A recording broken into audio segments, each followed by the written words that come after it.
And now at the table with me here in our studio for the hearings and remaining with me now, John Carlin. He ran the Justice Department's National Security Division from 2013 to 2016.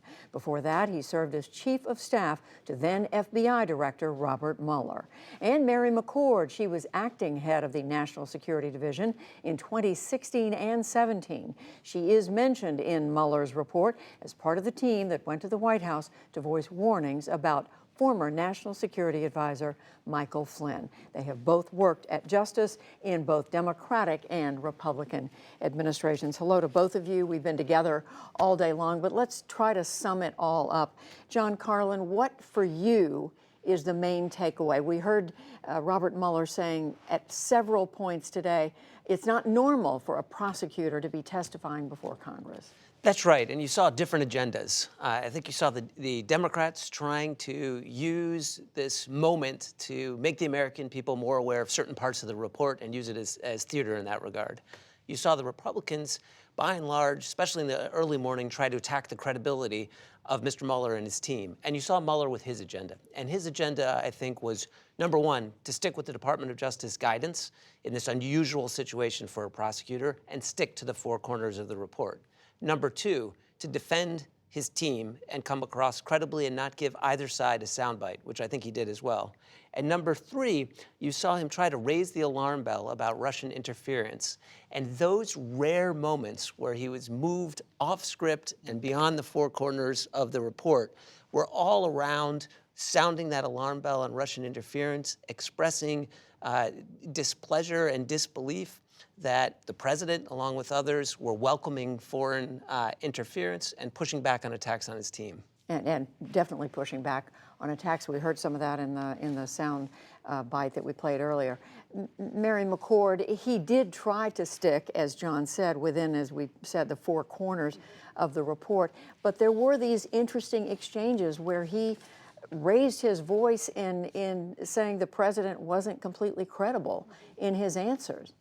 I think one of the sort of most memorable parts of the day came toward the very end when Representative Demings asked him a series of questions about the president's written responses to questions. And he was very pointed when asked, first of all, did the president always respond? And his answer was there were many questions he simply didn't answer. He said true to that. She asked, there were many answers that contradicted other evidence that you accumulated during your investigation. And he said yes to that. And then pointedly, she asked, isn't it fair to say that the president's written answers were not only inadequate and incomplete, because he often didn't answer, but that when he did answer, many of his answers were not always truthful? And to that, Mr. Mueller took a second of breath and said, I would say generally. So agreeing, really for the first time publicly, that the president's own written responses not only contradicted the facts developed through the extensive investigation as shown in these 448 pages, but that they weren't always truthful in his opinion.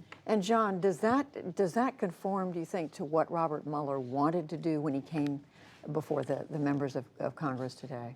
I think the not being used by either side and not creating a soundbite was definitely the goal today, and trying to put people's attention back onto the report that, as he said, was one of the most thorough and consistent reports in history. And in that way, if you read the report, getting people's focus on Russian interference, I think Mary makes a good point, though. I'm not sure it was intentional. That exchange, for me as well, was quite memorable, because it's not as clear in the report what he said today in the hearing about the president's credibility.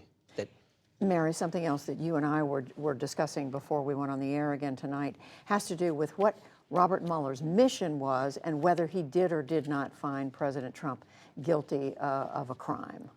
Or charged with a crime. Right. So I think one of the unfortunate misimpressions or misdirections from all of the discussion about the Mueller report has been the focus on whether a crime occurred. And that's partly because as a result of the special counsel regulations, he was required to submit a confidential report to the Attorney General, which we call in prosecution DOJ circles a prosecution memo, which has to recommend either prosecution or declination. So that caused him, and he answered this at one point during the testimony, to focus on whether crimes were committed.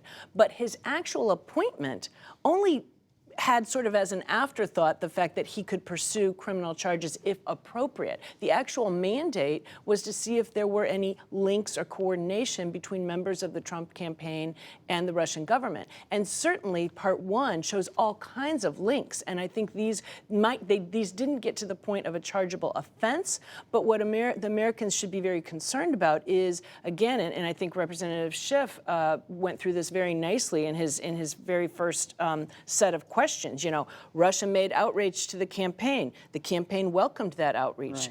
Trump Jr. said, you know, we delight in it. Trump called on the Russians to hack into the emails. He praised WikiLeaks for what WikiLeaks was doing. The campaign planned their press strategy around the hacking and the disclosure of emails.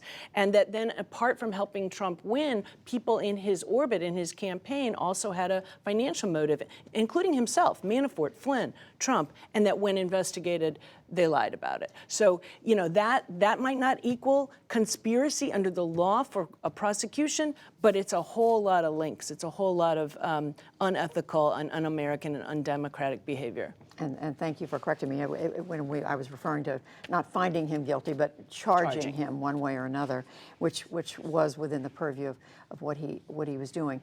John Carlin, there were also parts of his testimony that gave us an understanding of how frustrating it was for him that he never was able to sit down with President Trump, that just didn't happen, despite more than a year of trying to get the White House to agree to this. Yeah, he really did walk through that in detail in a series of exchanges, and in that exchange explained that in some ways that made the investigation more difficult, to not be able to sit down and ask the president questions. And that's what I think led to the exchange as well, were the written answers for the questions that were answered, where he said, very remarkably, I think, when referring to the written answers under oath from the President of the United States, he said that they were not consistent with the evidence that they found in the report.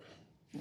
It was a direct answer to questions about, you know, did you get the answers? You know, how much more did you want to know from the president that you weren't able to get? In essence, was what the members were trying to get. So, Mary McCord, John Carlin, thank you both. Thank you. Thank you.